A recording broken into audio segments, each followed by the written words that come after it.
Okey, Assalamualaikum warahmatullahi wabarakatuh. Pelajar tahun 4, hari ni kita belajar fiqh.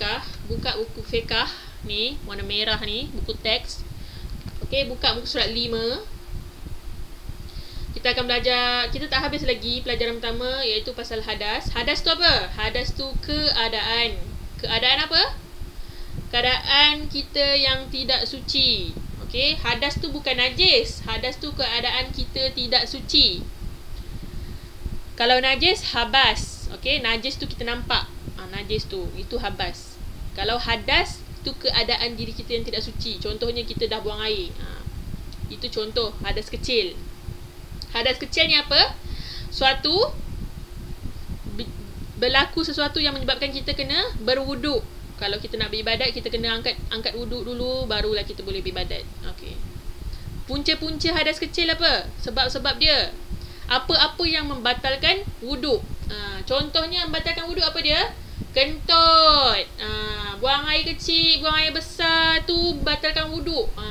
Kalau awak kentut, awak buang air kecil, buang air besar, awak dah dikira dalam hadas kecil. Jadi kalau awak nak solat, nak pegang Quran, awak kena buat apa? Kena berwuduk untuk bersuci daripada hadas kecil. Okey, itu Hari ni kita belajar pasal hadas besar. Hadas besar, besar punya hadas kita belajar hari ni. Yang pertama kita tahu dulu apa tu hadas besar. Hadas besar ialah berlaku sesuatu yang mewajibkan apa? Mandi. Kalau hadas kecil wajib berwuduk. Kalau hadas besar kena mandi. Itu beza hadas kecil dan hadas besar. Hadas kecil kena wuduk, hadas besar kena mandi. Okey, info. Orang yang berhadas besar dilarang melakukan ibadah fardu atau sunat yang tertentu kecuali berzikir, berdoa, bertasbih dan sebagainya. Okey, orang yang berhadas besar, hadas kecil pun tak boleh. Macam solat fardu tak boleh, solat sunat tak boleh. Tapi boleh puasa kalau hadas kecil. Itu beza dia. Ada setengah ibadat dia tak boleh buat kalau hadas kecil. Macam solat tak boleh. Solat tak boleh kalau hadas kecil. Kena angkat wuduk dulu baru boleh solat. Pegang Quran pun tak boleh. Tapi kalau puasa boleh. Baca Quran boleh. Pegang Quran tak boleh. Beza baca Quran dan pegang Quran. Tapi kalau hadas besar, puasa pun tak boleh, baca Quran pun tak boleh, solat tak boleh. Dia boleh apa je? Berzikir, berdoa, bertasbih. Okey? Itu dia. Jom kita tengok apa sebab-sebab hadas besar ni. Apa besar sangat hadas ni? Jom kita tengok apa sebab-sebab dia. Apabila berlaku perkara-perkara berikut, hendaklah mandi wajib. Ni perkara-perkara yang menyebabkan hadas besar. Yang pertama, keluar air mani, sama ada sengaja ataupun tidak sengaja. Okey? Keluar air mani.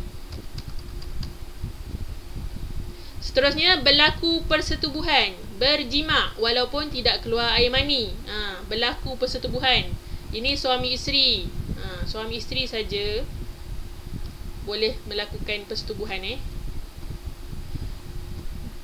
Seterusnya, haid, darah yang keluar daripada rahim perempuan yang telah baligh.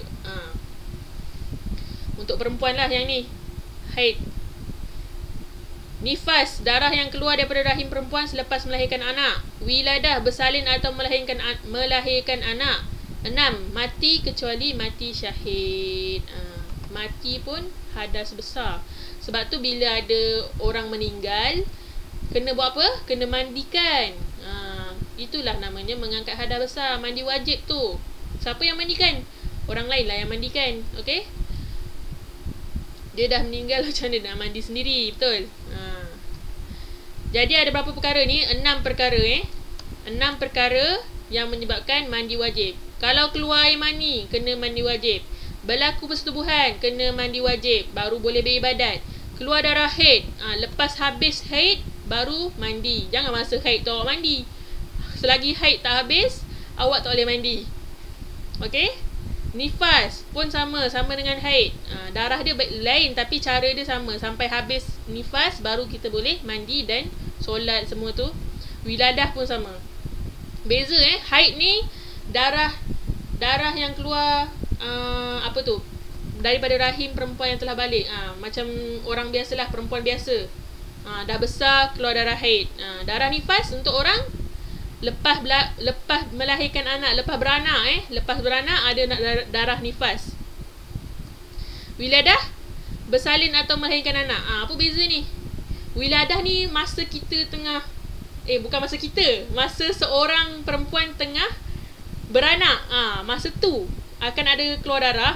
Tu darah wiladah. Tapi darah nifas ni selepas dah beranak tu nanti akan ada keluar darah juga dalam paling lama 3 bulan, paling lama 60 hari. Itulah darah nifas. Yang lelaki tak ada jangan mandai-mandai nanti kata tak boleh puasa sebab keluar darah nifas, keluar darah wiladah ke apa Tak ada, lelaki tak ada. Lelaki tak ada excuse tak ada terkecuali untuk puasa. Larangan semasa hadas besar. Okey. Larangan semasa hadas besar Ni apa yang kita tak boleh buat semasa kita berhadas besar.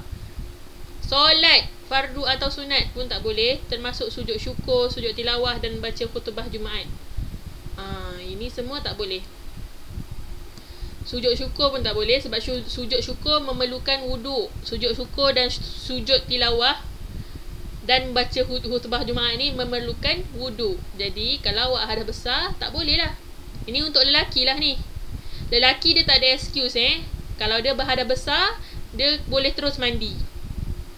Lelaki dia cuma ni je, keluar air mani je dia punya berhadas besar dengan bersetubuh. Keluar air mani pergi mandi, lepas bersetubuh pergi mandi. Dah boleh buat semua ibadat dah. Kalau perempuan lain. Kalau perempuan ada darah haid tu kena tunggu, darah nifas kena tunggu sampai dah habis barulah boleh mandi, boleh beribadat.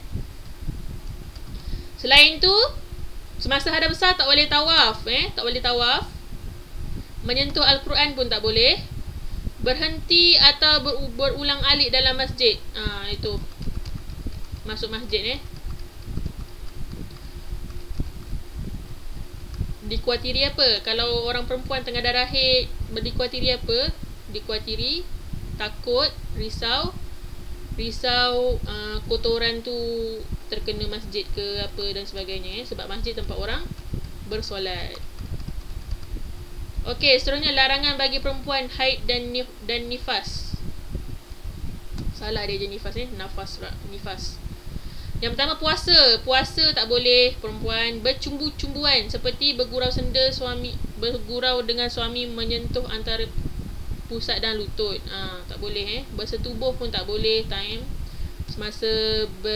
semasa haid dan nifas. Suami menjatuhkan talak kepada isteri yang sedang haid dan nifas pun tak boleh.